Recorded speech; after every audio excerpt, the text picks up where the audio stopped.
Hi friends, நம்மளுக்கு அதிரச மாவு ready ஆயிடுச்சு. நேற்று ரெடி பண்ணி வச்ச மாவு இன்னைக்கு நான் செய்யறதுக்கு எடுத்திருக்கேன். ஒரு நாள் விட்டு தான் செய்யணும். உங்களுக்கு உருண்டை பார்த்தீங்கன்னா எந்த சைஸ் வேணுமோ அந்த அளவுக்கு பிடிச்சி வச்சுக்கோங்க. இந்த அளவுக்கு இருந்தாலே போதும். அதே மாதிரி பார்த்தீங்கன்னா தட்டுறதுக்கு நம்மகிட்ட எது இருக்கோ அதை யூஸ் பண்ணிக்கலாம். வாழை இலையில தான் செய்யணுங்கிறது கிடையாது. பால் கவர் இருந்துச்சுன்னா பால் கவர் யூஸ் பண்ணலாம். இல்லைன்னா ஏதாச்சும் ஒரு பாலித்தீன் கவர் கொஞ்சம் கெட்டியாக இருந்துச்சுன்னா அதுலேயுமே யூஸ் பண்ணலாம். அப்படியே இல்லைன்னா இந்த மாதிரி பார்ச்மெண்ட் பேப்பர் உங்கள் வீட்டில் இருக்குது அப்படின்னா நீங்கள் அதையுமே யூஸ் பண்ணிக்கலாம். இப்போ என்கிட்ட பார்த்தீங்கன்னா வாழை இலை இல்லை. நான் அது வாங்குறதுக்கு வெளியில தான் போகணும் கடைக்கு. அதே மாதிரி பால் கவரும் இல்லை.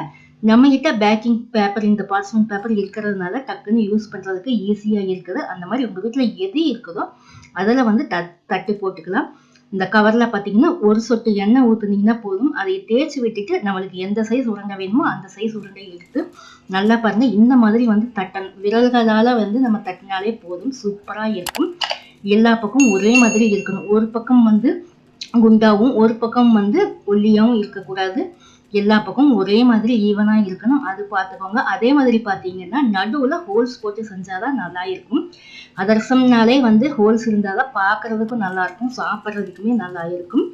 இந்த ஹோல்ஸ் போடாமே நம்ம செய்யலாம், நல்லா இருக்கும் சாப்பிட்றதுக்கு. ஆனால் உளுந்து வடை எப்படி ஓட்டை இருந்தால் நல்லா இருக்குமோ அதே மாதிரி தான் இந்த அதிரசத்துக்கும் அழகு. பார்த்தீங்கன்னா அந்த நடுவில் சின்னதாக ஒரு ஓட்டை இருந்தால் தான் பார்க்கறதுக்கு அழகா இருக்கும், சாப்பிட்றதுக்கும் நல்லா இருக்கும்.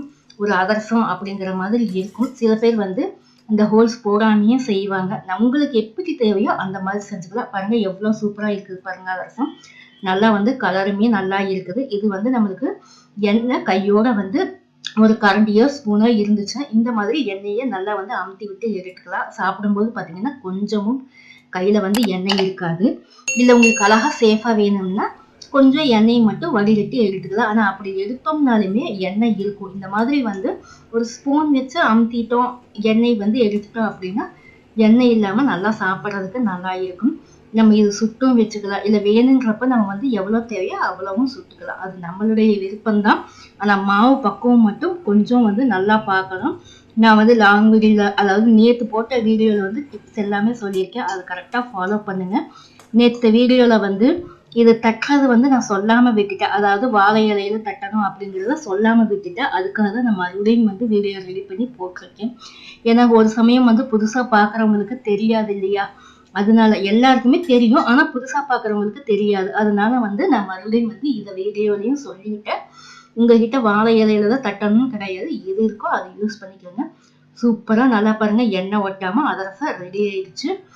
இந்த வீடியோ உங்களுக்கு பிடிச்சிருந்தா லைக் பண்ணுங்க, கமெண்ட் பண்ணுங்க, மறக்காம சப்ஸ்கிரைப் பண்ணுங்க. அதே மாதிரி நம்மகிட்ட அதிரசம் மாவு வேணும்னாலும் ஆர்டர் பண்ணி வாங்கிக்கலாம்.